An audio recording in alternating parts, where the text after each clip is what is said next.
All right, today we continue with part two of our discussion of the fifth commandment. We're going to start off by answering a couple of your Unit 7 questions. Then we'll continue with some of the specific violations of the fifth commandment, answer a couple more questions, and call it a day. 7 questions right off the bat, and I'm not entirely sure what they are in your Unit 7 questions. Here's an idea. Just look at your Unit 7 questions and answer them as we go through them. But first question, what is the fifth commandment? And at this point, you should know the fifth commandment is you shall not kill. The second question, what are the root causes of murder?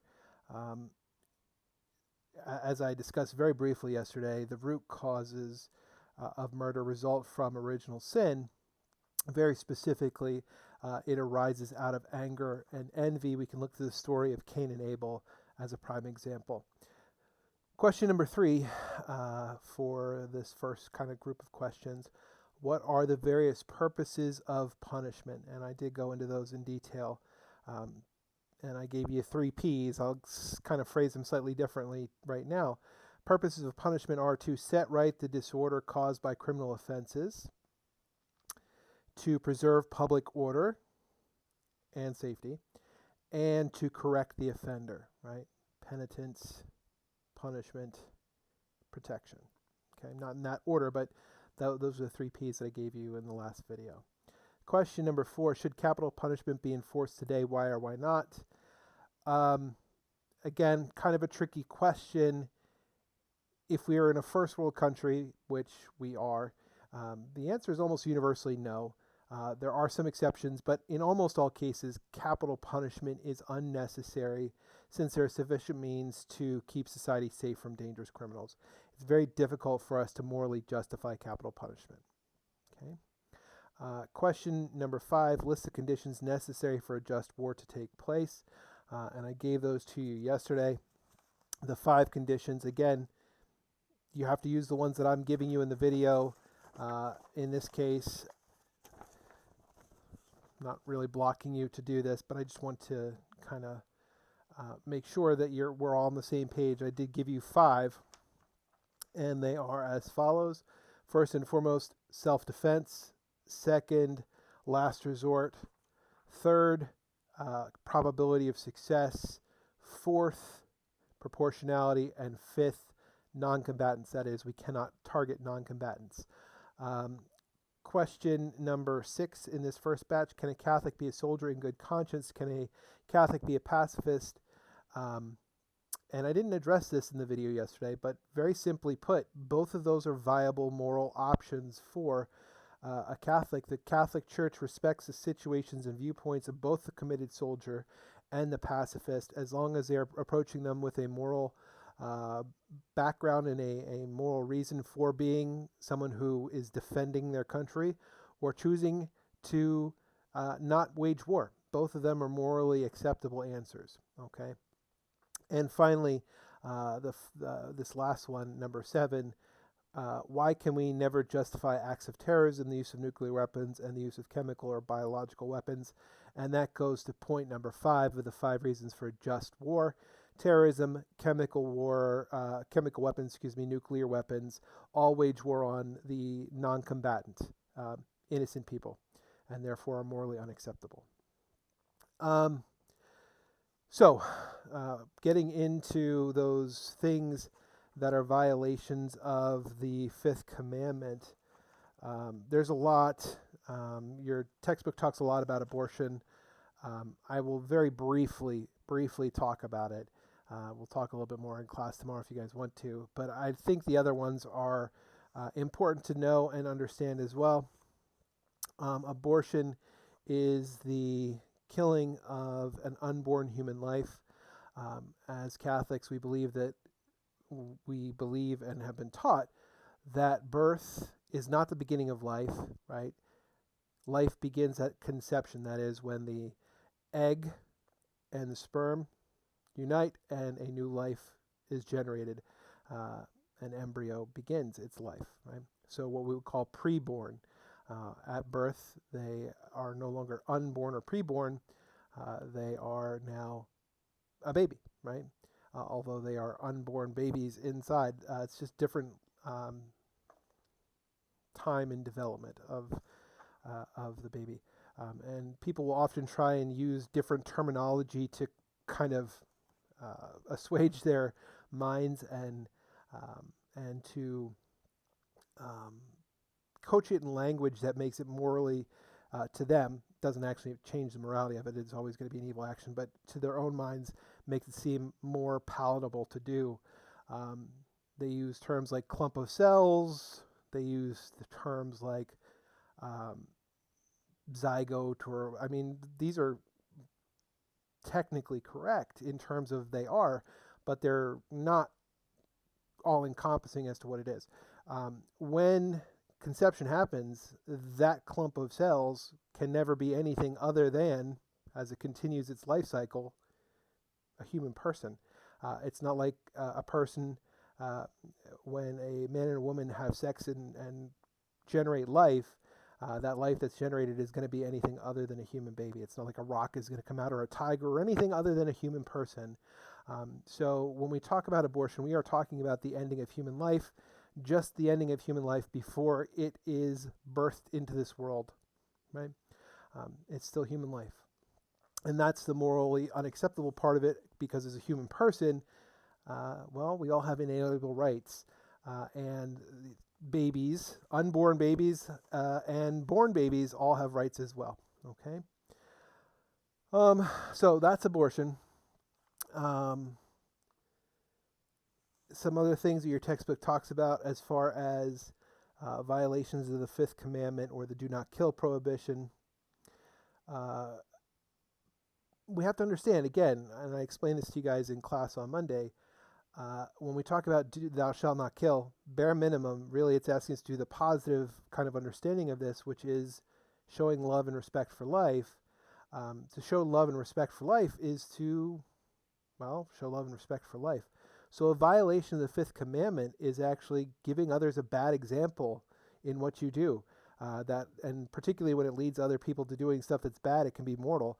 And that is called the sin of scandal. When you do something that gives other people the idea that it's okay to do, that's a violation of human dignity, okay? Kidnapping, hostage taking, torture, prisoners, terrorist acts, bodily mutilations, amputations, sterilizations are all, that are performed for non-medical reasons, are all examples of violations of the fifth commandment.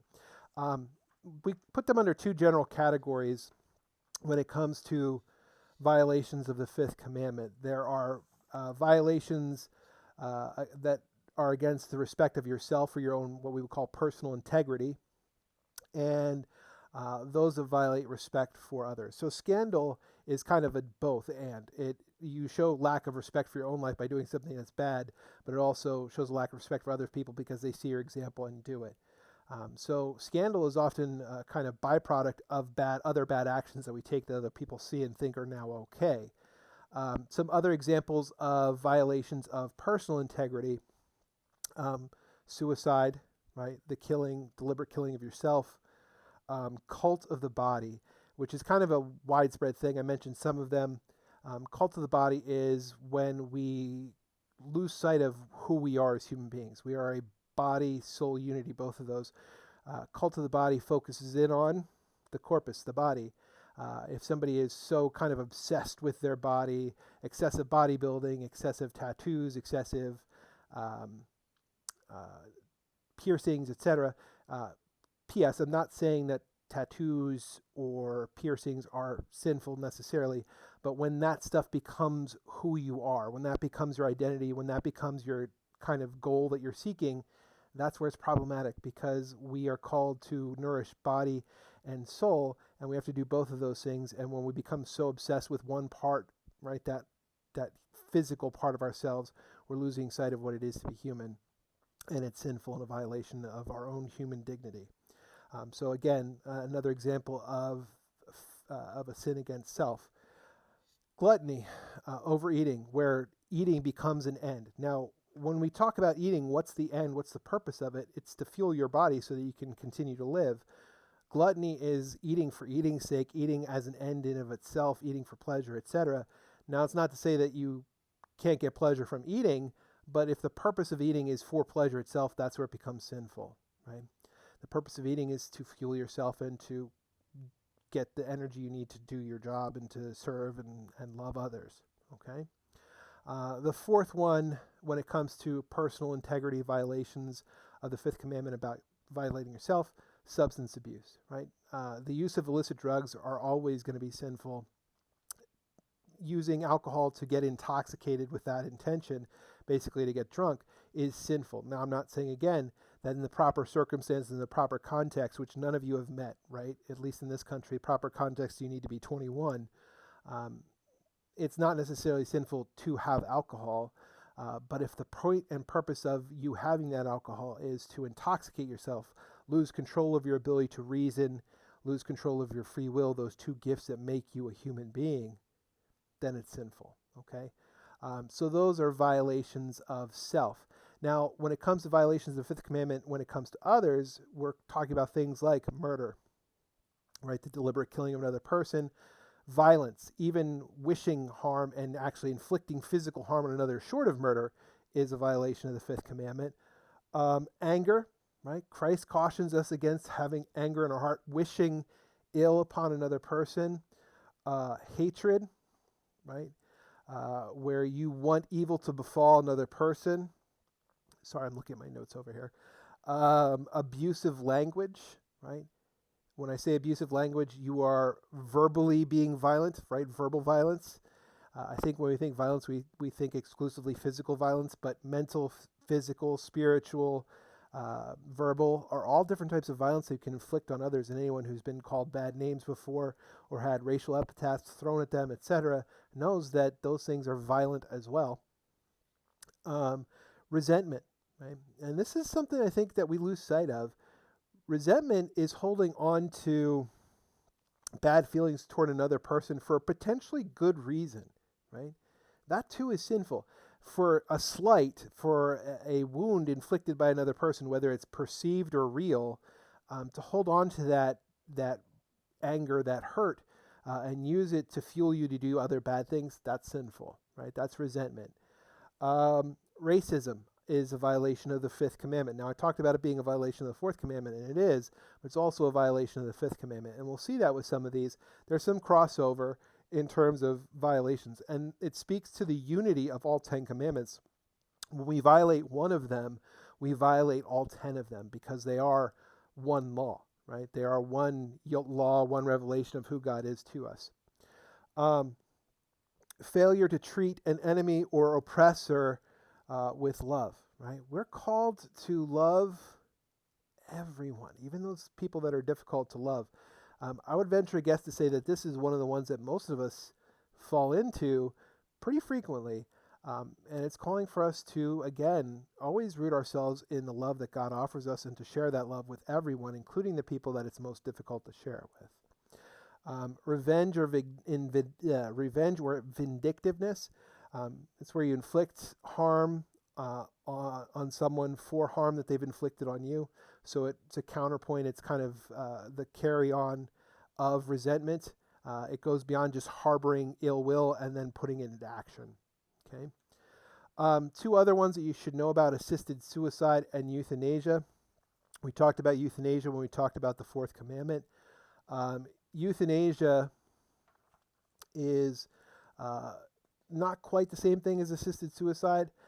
Euthanasia comes from the Greek term, which means essentially good death. That's what euthanasia is. In Greek, it means the good death. It is an action or an omission of action. So it's either doing or withholding something that will allow somebody to live, either actively killing or keeping something that would help them to live. So through your action or inaction, you cause the death of another person, and this is what makes it euthanasia, to eliminate suffering. So someone is suffering from a terminal disease, and you don't want to see them suffer, so you kill them. And again, this goes back to we talked about suffering and the meaning of suffering. We are not the authors of life, right? God is the author and creator of life. So as much as we want to ease someone else's suffering, killing them is not a moral, ethical way to do it. Okay. Assisted suicide is actively aiding someone else in killing themselves. So euthanasia and assisted suicide are related, but they are different. Euthanasia, you are killing the person either through your action or inaction. In assisted suicide, you are helping someone to kill themselves. So what is kind of the difference? In the case of euthanasia, you turn trying to think.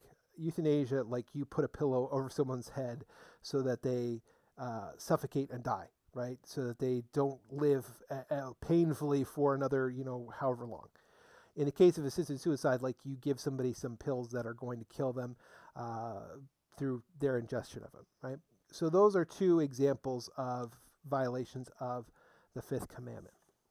Okay, so this one's gone on fairly long. I want you to make sure that you're familiar with the answers to the arguments against abortion on page 204 in your textbook. Please make sure you're aware of them. And I am very quickly going to go over the last couple of questions here, and then I'll meet you guys tomorrow for Zoom class, Thursday and Friday. I think I'm just going to make one video for you for Thursday and Friday to finish up the chapter. If you have any questions, please email me. I can set up a Zoom in here. We can talk on on Friday, and to help you get ready for your quiz on Monday and then your test on Wednesday, your unit test next week. So if you've stuck through this long, hopefully you're watching it. Hopefully you're doing well. The first person to give me the definition for euthanasia below in the comments will get 2 points of extra credit on their quiz on Monday. So worth it if you stuck it around this long. Let's very quickly go through the last 5 questions for today. Question 1, what does the church teach about the morality of abortion? The church's teaching has been consistent from the very beginning, the earliest church. Abortion is grave, right? So it's serious and unjustified. It's against the virtue of justice, and it is the grave and unjustified taking of an innocent human life.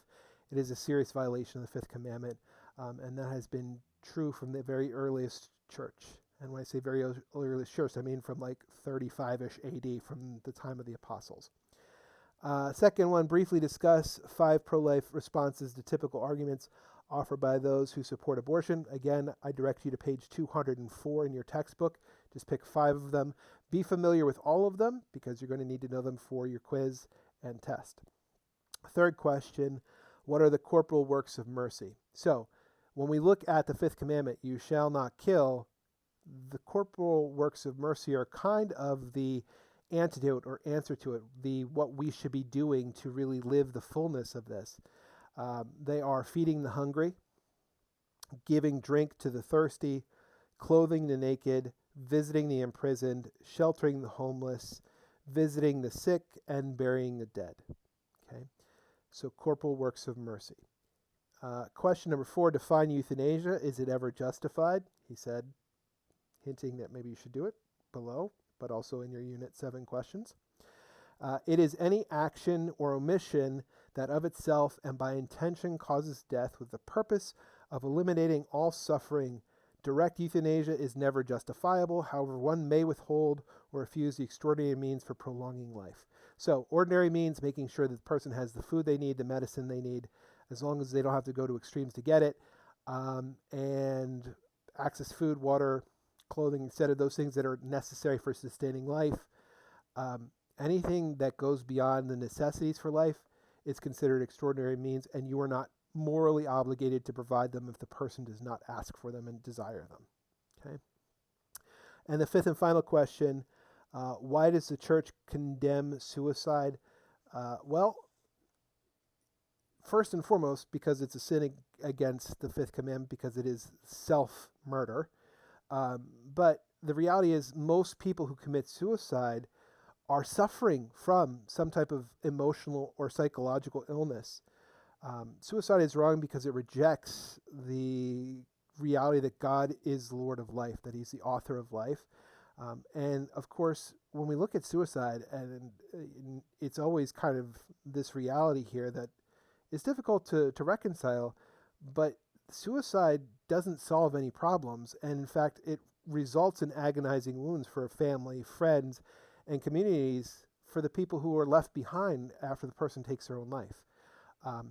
In many ways, when we look at suicide, it is the natural kind of outcome of that sin against the virtue of hope that we talked about, despair, right?